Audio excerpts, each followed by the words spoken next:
Hello, everyone, and welcome back to DBR on CBR. That is right. It is time for your favorite time of the week. It is Dragon Ball Rewatch, and we hope you continue to watch along with us on Hulu and or Crunchyroll. And if you are reading along with us, we hope you're reading in the Viz Media translation of the manga. Once again, we are your hosts. My name is Alex. I'm Sam. And I'm John, episode 39, Mysterious Android number 8. Japan got this November 19th, 1986. Americans, February 25th, 2002. One single chapter, Mechanical Man number 8. So, a rare example we've had of sort of the episode name and chapter name syncing up quite nicely. Yeah. Yes. We definitely showed some Android 8 love or 8er love last week. It's really good to see. Android 8 is one of my favorite. For whatever reason, my favorite things to come out of the Muscle Tower are like robots. Now that I'm thinking, I mean, the level of humans is low. yeah, The level of humans is low, but Android 8 Aider is I really like his character a lot. He is kind of the proto Android 16 in a lot of ways. Which I'm kind of shocked that didn't get mentioned in the Cell arc, but whatever. But I love Android 8. I love his design. I think that his interaction with Murasaki is actually like really fun with the like breaking the chains moment and then being like, I'm not gonna hurt this kid, dude. I'm just not gonna do it. You can't make me. Yeah, no, yeah, it's such a good setup and payoff with how they have him come out. They do all the lightning like the Universal film, and then just the perfect voice and how he just has a very deadpan delivery of like, I don't want to. I don't yeah, want to.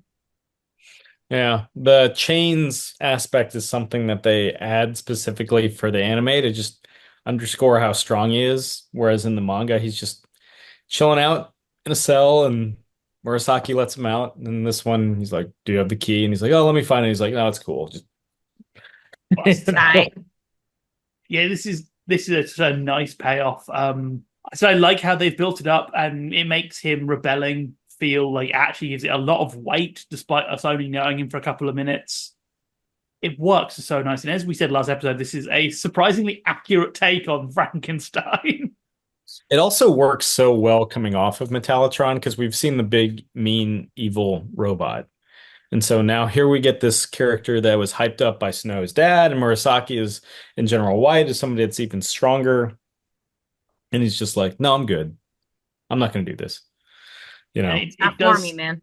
sow the seeds of what the androids will sort of become the androids.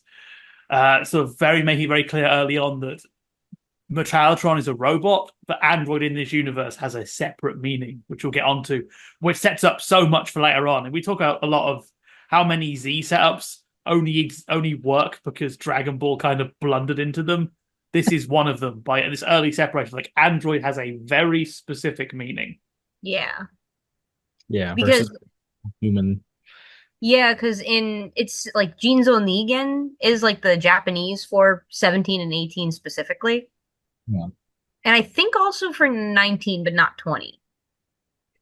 The idea with 19 and 20, I believe, is that Gero is going back towards all mechanical things because he didn't like 17 and 18 rebelling. So he's But he like, put well, his own brain in the robot.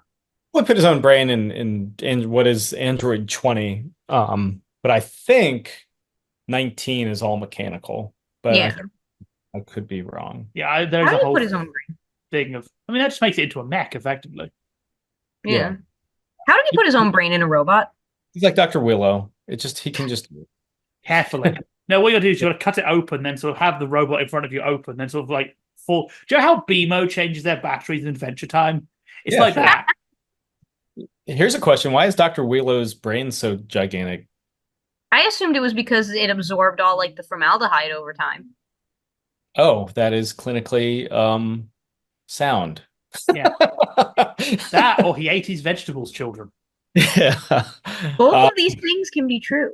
yeah. What do we think of like this sequence after 8 is introduced? Um reminds me of the penalty is pinball that way back in the Emperor Pilaf saga. It's like, how do we extend an entire episode? It's like, oh, just make Goku literally go around in circles Big old circle, baby. The maze section is weird. I like how apparently White has had the time to make a Goku sprite, and is then there's someone who has used old Pac-Man boards. So that takes time. You have to spend. That's what he's been doing. Like since this, if you whenever White's not talking, he is there with his old soldering iron, flipping bits. Just making sprites. Like good. It's good to have a hobby. You try and get Orange on a CRT monitor, man. It's not easy. He's put the effort in. I can't imagine it would be. Like I do like that little because this whole thing feels like a video game, so I do like that little like 80s video game like do with like Goku and especially when we get Ader's sprite, which I think is very cute. But Yeah. it feels fillery. Even though it's not, it feels fillery. It's the aesthetic thing again. This is a very Pilaf aesthetic, which makes sense for Pilaf. Pilaf, we established early on, has no grasp of sanity. He's basically a child, you know. But it does. Yeah, it doesn't make sense for White. White's a military man. Why is he play? Also, he's playing a video game by hammering the single button like he's a toddler. Yeah. Is it like a Also, he's Street Fighter? Transylvanian now. He is. Yeah, yeah. His accent changes again. Is it like a Street Fighter 3 combo where you have to mash the button to inflate to make it go faster? I just assume because he's trying to do that before Goku can turn the corner. And for those of you at home who aren't reading along with the Viz Media translation, and you totally should, if you're wondering what actually happens in the original story, Ader is just like, oh, it's just this way. Yeah, saves a lot of time to just be like, hey, come with me. Let's go. I do like the resolution of them just both going one way. And it's like, well, you can't close the door both ways, which is a hilarious design flaw to have in your super military tower. Do you think it's the same guy who like installs all this? Like he also did PLAF as well. Like, it's just like Dave's construction. He's like, yeah, if you want a maze, pinball maze, yeah, I can put one of those in for you, mate. Cost you though. You have like this one contractor being like, all right, you see, you got the whole death maze package here. Now, if you talk to my supervisor, maybe we can upgrade you to the Ultra Death Maze package, and that one comes with a spike trap. Now, you got to be careful with that. I think it's Resident Evil 7 that it's one of the little files you can find that reveals that the guy that designed the Baker House and all of its weird things, yeah, it was also the guy that designed the mansion in the first Resident Evil, and it's like, yo, this dude's got like a cottage industry of just making like death houses. Well done. I like that there's another note in 7 that specifically notes that the fungus they're all infected with, spoilers for Resident Evil 7, does give you a weird obsession with puzzles. Yeah. It's totally aside, but there's a novelization of Resident Evil 1 and 2 that came out. I think it was Japan only, but there's that they kept in all those puzzle locks. And the writer just has a field day of like, it's just Leon going, how would I ever get through this on a normal day? No wonder everyone's so angry in this building. Yeah. And I assume, yeah, it's the same guy that designed the Peel-Off Palace and the Technodrome. Like the Red Ribbon Army was like, yo, you want to like design all of our buildings? And when the Red Ribbon Army asks, I don't think you can say no. So that dude has to be making a killing in this industry too. Like it has to be that guy and his contractors. What do you think it's like going to work every day at Muscle Tower? Like do you think they have a back entrance or I assume a lot of them stay inside unless they're on patrol, right? Because it's like frigid in Jingle Village and it's the greater surrounding area. I think it's like an Icelandic kind of or Northern European place where it's just always cold. You might get a month or two of spring, but it's still like in the 50s and 60s, and then it's back to cold. Well, there must be more than one staff room because when he rallies the troops to go get Goku, they go through the staff room Goku broke into, and all the bodies are still on the floor. So this all happened relatively quickly, but they clearly have like a medical team. They've just left them. Yeah. Yeah. I mean, that means they also created a functioning biodome for Murasaki's level. Despite there being like no visible windows that would get that much sunlight, so they have like artificial UV recreated light. I don't really know. That's the benefit of sleeping with the boss. Yeah, yeah. I assume all five brothers live on that floor. I don't really In that, know. that would We only, explain why there are so many dirty magazines in that hole in the floor. Like they each have to have one. Like, they Yeah, can't share the same one. That would just be weird. yeah. yeah, Actually, no, that would just I'm be very I'm strange. aborting that line of thought. I don't want to go any further into it Yeah. No more. None of that. It's too silly. How, Seven brides for seven brothers is too much. sure. At least they sing and dance in that. But One uh, General White for Seven Brothers. how could General White for five brothers? But yeah. How cathartic was it to see Goku finally lay out Murasaki? So good, and it Yes. was so good to see him get absolutely launched. Like So deserved. it felt like the universe had just righted itself in that Yeah. we've gone back to, oh right, yeah, Goku's like the world runner-up martial arts champion who can go toe to toe with Roshi. Of course he can lay this clown out. And he does. And he does, and he deserved it. That was so I feel like I can forgive the last two episodes now watching that dude just get absolutely like team rocketed out the window. Like, Yeah. Also, I was yeah. I was cool with Silver, oddly enough, staying longer. But with General or Murasaki, it's like, just get this clown out of here. get out of it here. helped with Silver that we weren't seeing him continually. We were sort of cutting to his men quite a lot, and they were keeping Goku away from him. The fact that sort of Goku is so strong, if you put someone against him, they should get jobbed. They should lose very quickly unless they've got something good going on. So Mhm. the fact that they met in like the first like 2 minutes of their episode and then had the fight, it's like, well, it shouldn't have gone this long. Yeah. I Yeah. do like See, to go to a comment we had last episode of Goku having fun. How after Murasashi flies away, he runs along the lip of the building and saying, "That was such a good moment." And yeah, again, Goku's having fun again, and we're having fun because Goku is having fun. Yeah. Um, and as far as the manga, I believe, is concerned, this is it for Murasaki. Not the anime, but the manga.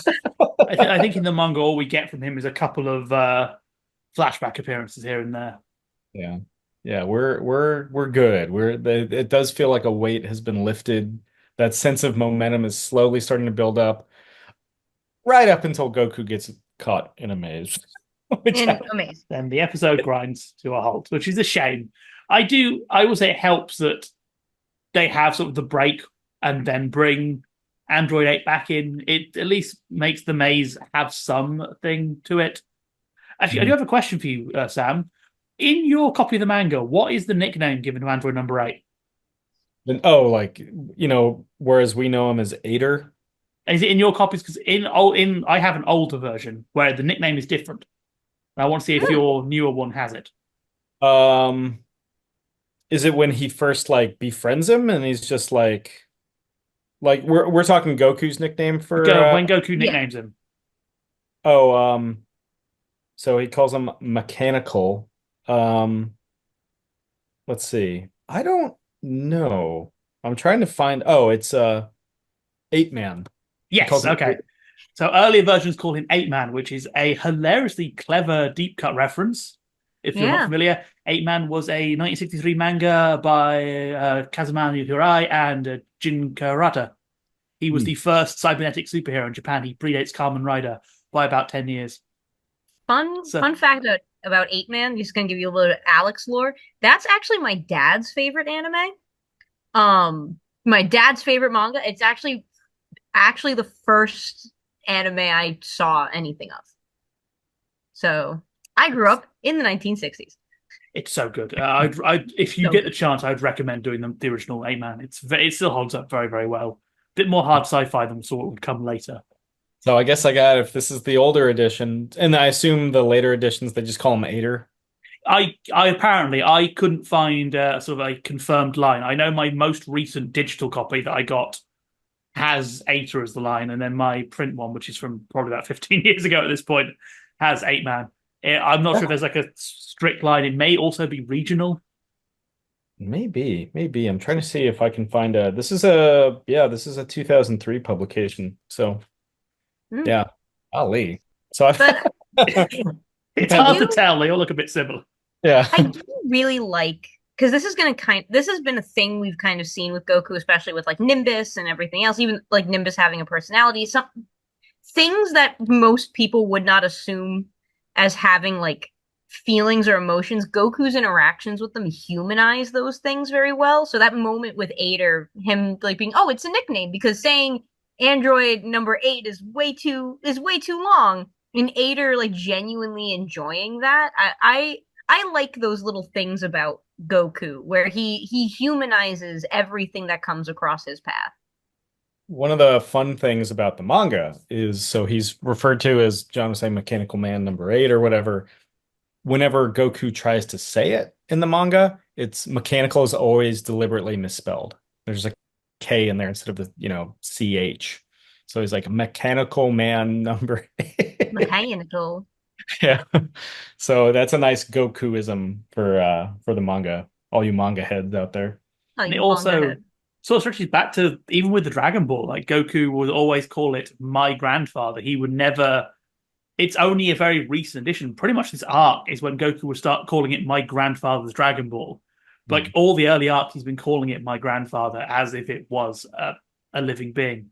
So yeah, it definitely is a cool thing with Goku that he can sort of see through the humanity in everything. Yeah, there's It's a that. lovely bit.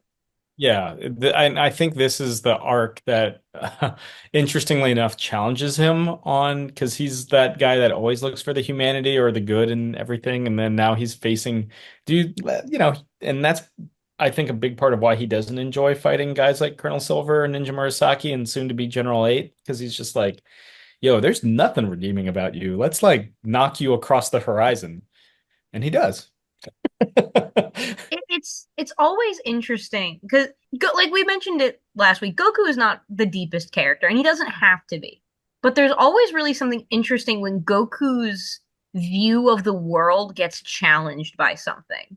Like because it happens throughout Dragon Ball Z, but it does happen a little it like you said, when Goku's not having fun, it's because that view of trying to find the good or the humanity and everything usually is just falling apart and he's over it at that point. He doesn't even want to interact with it. And then in Z, that kind of continues because every time he gets a villain, what does he do?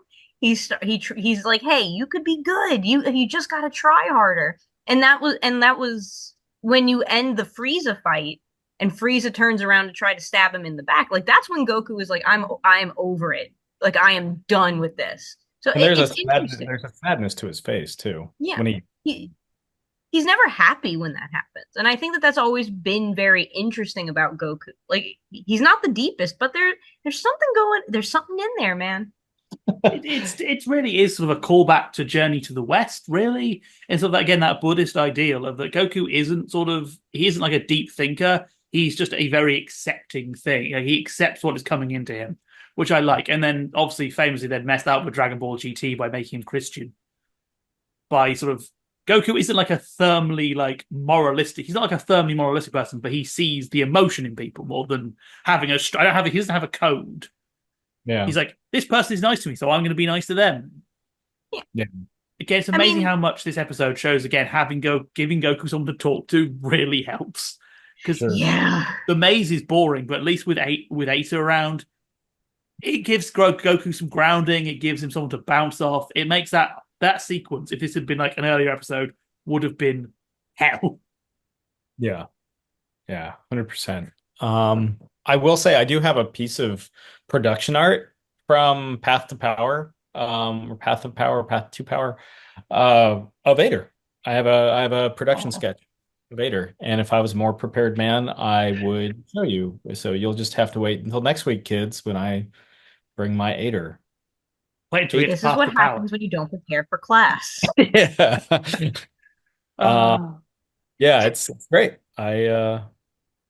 It's a really cool and there's I'll tell you guys offline about like Dragon Ball because a lot of those Japanese studios, especially these days, kind of regularly auction off their production art. I mean, you're it's not cheap, but if you want to own a piece of Dragon Ball, you just have to got to know when and where, and you can get a piece of that history. I They're not I sponsoring us, by the way. no, They are definitely not sponsoring well, we me. wouldn't go away with half the things say. Yeah. I love production art because yeah, obviously anything famous is very hard to. It's very expensive. Like if you want a nice picture of Frieza, that's going to cost you. But I do know someone who deliberately collects production art where you have no idea what show it's from. they specifically like collect like weird between frames and like you have no idea what the show is unless you're told. It's pretty Yeah. fun. Yes. I like that. I like that a lot. That's a fun collection. But just going back to Ader really quick, the interaction with General White was like, who do you think made you? Like I actually really like that scene a lot. Like I love it when robot characters have to face their own like humanity kind of thing. I think that that's a very fun trope. It's overdone, but I like it. Um, and just what Ader being like Goku genuinely for a minute being like, "What's gonna happen here?" And then Ader being like, "I'm not gonna do it. I can't do it." And I think that that's really it's good. It's a good scene because it underscores what Goku saw in him. Yeah. One of the best things about this episode is they do keep the open option for Android 8 to turn. It's always there in the background. They're not overplaying it by having him constantly like look shifty, but it's they give him an aura of threat and they maintain that aura of threat. They do keep it's very aware that something could happen that leads to him turning. And they set up in a way that he doesn't want to, but we don't know what sort of Red Ribbon have got planned. And I like that. It does give this episode a nice bit of tension. It gives Goku's decision to sort of accept him weight. Goku could be like, "You're clearly Red Ribbon. I'm just going to kill you anyway." But they don't. They give him weight to his decision that he's taking a risk. It Yeah. it's also interesting. This is just a nitpick of mine. Goku in the beginning when he sees Ader is like, "Wow, you're huge," and then like Metalotron was like 5 minutes ago, and he is like 4 times the size of Android 8. So I don't know what we're talking about here, Goku. Yeah. Well, and that's it's almost like a joke how big they render Metallitron. He almost looks like Kingpin in Into the Spider-Verse. It looks like Megatron. Like Megatron fighting Spike Witwicky. Like Yeah. Yeah, whereas this, I mean, Ader is just always I mean, he's big, he's huge, but big he's guy. not, yeah, he's not like, oh, I'm blocking out the sun when I stand over you. It's like, oh, okay. He's a very pleasing square. He's very hench, as we'd say in the north of England. Yeah. Angular. He's got Angular. lots of lovely lines. Yeah. He's very demure, very mindful in his Yeah. angularness. Very cutesy. He must have been fun for Toriyama to draw, right? Because he's just like, Square. Toriyama also loves Universal Monsters, I think, because Dr. Slump also just has a straight rip of Frankenstein in it, who is, again, clearly Boris Karloff.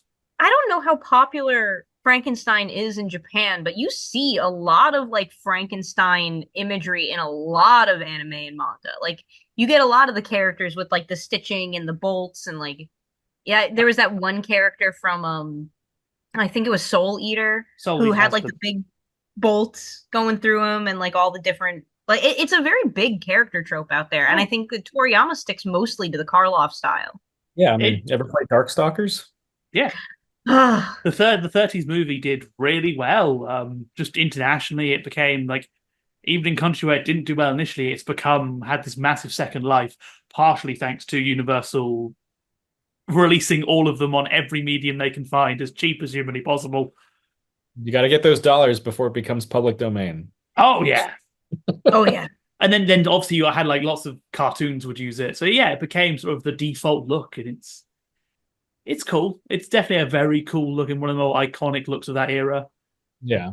Yeah, 100%. And then we're going to see, before the next tournament, we're going to see more Universal monsters, Toriyama-ized, albeit not with the Red Ribbon Army.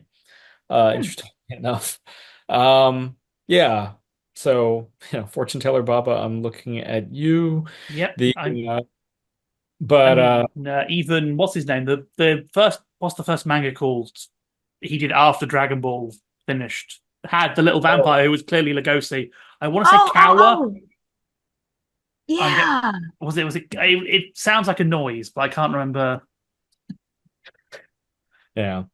I'm gonna have to check that out. But yeah, he has this very big love of these styles. It's so cute. Do we have any thoughts on like other than, General White going Transylvanian and playing arcade games like I want to suck your blood. Also, we now that I think about it, we get another Snow sequence We We did. do. Oh, I She's still here. forgot about it. without. Yeah. I don't I blame feel you like for I'm just forgetting it because she just said the same thing we've seen like 8 times, which is I'm worried about Goku. Goku's invisible Riz continues. Yeah. Yeah, it's Oh, weird because you would think we would get more of if we're more concerned about the guy, we would see more of the village chief since we've just introduced him. But no, we get Snow and her parents because even though her dad is now effectively safe, which we know now and have known for a week, it's just like, oh, okay, Hey, what's Snow up to? Still worrying about Goku. Oh, It's okay. so weird to shoe in that conversation with Snow's parents about like what do you think's going to happen when they do find the ball here. It's so weird to throw in this like odd Civil War moment. Like what Just do you think's going to happen if the Confederates move out this way? Like it's got such a weird tone shift to it that I think that that's why I completely forgot about it. yeah, no. So one thing, it is Cowl which was the Dracula manga he wrote. But yeah, no, it's so weird, especially after we've had 2 episodes of Ninja Vaudeville. Because yeah, that is a fair point here. What will Red Ribbon do when they find the ball? Because they've shown no qualms about slave labor and shooting people. But you can't do that after the arcade maze, and yeah. also the weird thing where he's like, I've never told her about Muscle Tower. Like it's outside your window, she can see it. Like, I get you may not have told her what goes on inside it, but like surely at some point, Snow, for all her problems, is an observant girl. I presume she's gone, Father, what's the massive tower? Hey, what's Nothing, that? dear. Yeah, that Hey, wasn't what's there. that thing? Yeah. Ignore Yeah. your mother while she bandages my perfectly fine ankle and bandages it above the sock. It's all so weird. In this house, we do not take the socks off. Oh God. Oh Um, God. Now I'm vetoing that. I do want to point out I do quite like the fact when we get to White again, he does at least go on his thing of like Goku, join us. He doesn't do it very much, but it's nice to see that call back. Yeah. And then yeah, Austin powers him through a hole in the floor. Which I appreciate. I think that's a better cliffhanger than we've had in a while. Certainly the Ninja Murasaki cliffhangers. Um, It does pull off, but I wish they hadn't have done the when they were going up to his office, done the oh, no one knows what's on the 6th floor and you have to go past it. There's no door. Because it yeah, immediately signposted that, oh, they're going to get dropped. It would have yeah, been, for me, I would have really loved it if it'd been like, oh, we're at the top. No, you're not. It would have felt like a more earned rug pull. yeah, yeah. They telegraph that. I mean, and that's not a animeism. That's a mangaism too. Yep. Where like eight man is like, oh yeah, nobody talks about this floor, and it's like, oh, but you're going to find out. But you're gonna find out. Chekhov Yeah, No one knows silently for loading his sure. shotgun. yeah. So that's that. Yeah, that wasn't a dubism or even a animeism. That's a manga thing, and it's just like, okay, all right. Sure. You Okay. don't have to explain everything. You can just have them like be like, oh, there's this mysterious thing we just got dropped into with the jiggler. we're getting Dun we're dun dun. we're getting there. We are up to we're getting close to John's soliloquy on the Jiggler, the magnum opus We've monologue we've that not he's said this, working. but yes, there is a chapter name that apparently people are excited to hear me say. So I'm going to make sure I don't say it. So we'll look forward to that. I'm I've so uh, excited. I've had to say it before off the record. I mean, if it comes down to it, I do like how Funimation sidesteps it with their name. I Oh dear.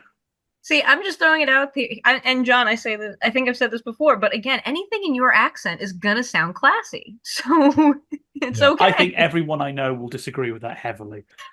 Well, do Um, they? Well, the question is, are they used to your accent? That's the they have thing. not heard me talk about the jiggler, but they've heard me say some things that I don't think can be repeated legally. Ugh. Legally, Yes, not legally. like reading Frankenstein out loud, which will get us sued by someone's estate. Would it? Isn't No, it in? not at this point. Well, Universal might have a go because they tried to modernize Frankenstein. Yeah, I Maybe. mean, the original text is just like Sherlock Holmes is Yeah, public. The text won't domain, but it depends how you make him look because Universal have maintained some copyrights. Hence why, if you're at some of their Halloween events, they have new takes on Frankenstein, And which the Wolfman. And the Wolfman. Yeah. Oh yes, of course. I think you saw what I saw as well, where they announced the Wolfman, then immediately removed him because he looked a bit This weird. this is now the Universal Monsters copyright podcast. I mean, this episode's coming out close to Halloween, I think. I don't know how long. We've lost count. Yeah. We lost count. Whenever you're listening to this, we recorded it yesterday. Yeah. Yes, Happy exactly. Christmas. Completely fresh. Merry Easter. Anybody got any final thoughts on this episode? Because I think we are wandering. Yeah, just like Goku in a maze. Pretty much my final thought. It's amazing. This episode has some really, really good thing with sort of Android 8 introduction. But apart from that, this episode has a lot of just wandering. A lot of Bookends nothing are going great. on. Bookends are great. The center is filler. It's literally filler. Yeah. Yeah, there's you could cut a good 10 minutes out of this episode, retain all of the really good Android 8 stuff, retain General White, lose Sano, and you'd have a after the ninja, this is a good episode, but it just could be that little bit tighter. Yeah. It's AN or BN before Ninja, after Ninja. Thankfully, we are now at Dragon Ball AN for really. I mean, again, we might get a little more Murasaki as we go, but really, we're post Murasaki. Yeah, we're Dragon Ball done AF romance. is releasing next year, of course, Yeah. as it eternally is. As it eternally is. We're past the Murasaki romance arc, and now it is time for the next romance arc. And that means that we have reached the end of the episode. That's right. It is the saddest part of the day where we have to say goodbye from DBR on CBR. That's right. It has been Dragon Ball Rewatch, and we hope you continue to join us and join us again next week, watching along on Hulu and/or Crunchyroll. And we hope you continue to work those literacy skills and read along in the Viz Media translation of the manga. Once again, we have been your hosts. My name is Alyx. I'm Sam. And I'm John. And we'll see you next time on Dragon Ball.